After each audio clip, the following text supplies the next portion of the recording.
திருவண்ணாமலை மாவட்டம் வந்தவாசி ஊராட்சி ஒன்றிய அலுவலகத்தில் வாங்கப்பட்ட பேட்டரி குப்பை வாகனங்கள் மழையிலும் வெயிலிலும் வீணாகி வருவதாக பொதுமக்கள் குற்றம் சாட்டியுள்ளனர். பல லட்சம் ரூபாய் செலவில் வாங்கப்பட்ட குப்பை சேகரிக்கும் வாகனங்கள் சம்பந்தப்பட்ட ஊராட்சி அலுவலகங்களுக்கு அனுப்பப்படாமல் வெயில் மற்றும் மழையில் வீணாகி வரும் நிலையில் ஊராட்சி அதிகாரிகளின் அலட்சியத்தால் பொதுமக்களின் வரிப்பணம் விரயமாகி வருவதாக குற்றம் சாட்டப்படுகிறது. சென்னையில் இருந்து டெல்லி செல்லும் ஏர் இந்தியா விமானத்தில் ஏற்பட்ட இயந்திர கோளாறு காரணமாக 171 பயணிகள் சென்னை விமான நிலையத்தில் காத்திருக்க வேண்டிய சூழல் ஏற்பட்டது. டெல்லி தலைநகர் செல்லும் ஏர் இந்தியா விமானம் 171 பயணிகளுடன் புறப்பட தயாராக இருந்தது. அப்போது விமானத்தில் இயந்திர கோளாறு ஏற்பட்டதை அறிந்த விமானி கட்டுப்பாட்டு அறைக்கு தகவல் அளித்தார். இதையடுத்து விமான பொறியாளர்கள் பழுதை சரி செய்யும் பணியில் ஈடுபட்டனர். புதுக்கோட்டை மாவட்டம் பொன்னமராவதி பேரூராட்சி அலுவலகத்தில் சந்தையில் உள்ள கறி கடைகளை உரிய வியாபாரிகளுக்கு ஒதுக்க வலியுறுத்தி இந்திய தொழிற்சங்க மையம் சார்பில் கண்டன ஆர்ப்பாட்டம் நடைபெற்றது. பொன்னமராவதி பேரூராட்சிக்கு சொந்தமான சந்தை புதிதாக கட்டப்பட்டு சில மாதங்களுக்கு முன்பு திறந்து வைக்கப்பட்டது. முன்னதாக அதே பகுதியில் 50 ஆண்டுகளுக்கும் மேலாக கறிக்கடை வைத்திருந்தவர்களுக்கு கடைகளை வழங்காமல் புதிதாக வந்தவர்களுக்கு கமிஷன் வாங்கிக் கொண்டு கடைகளை ஒதுக்கப்படுவதாக குற்றச்சாட்டு எழுந்துள்ளது.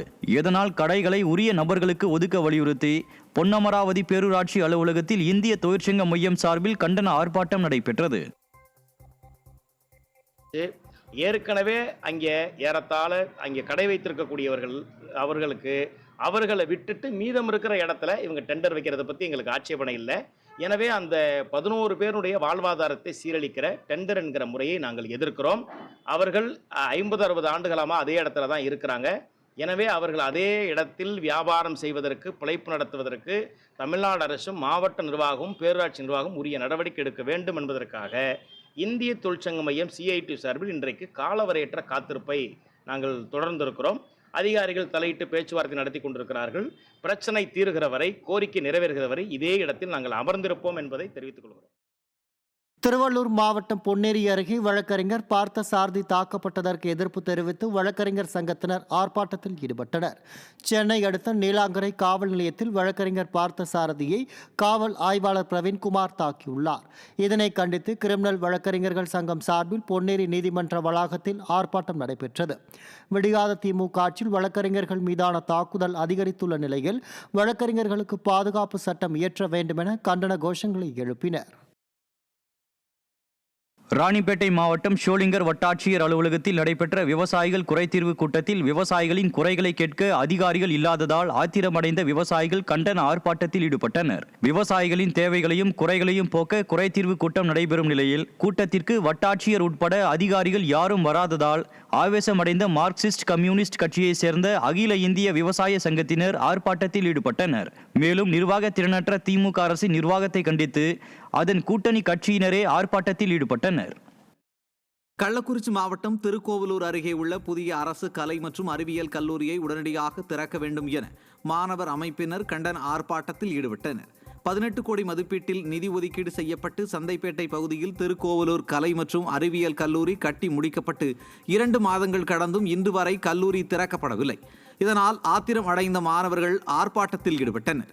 மேலும் விடியாத ஸ்டாலின் அரசு உடனடியாக மாணவர்கள் நலன் கருதி கல்லூரியை திறக்க விரைந்து நடவடிக்கை எடுக்க வேண்டும் என மாணவர்கள் வலியுறுத்தினர்.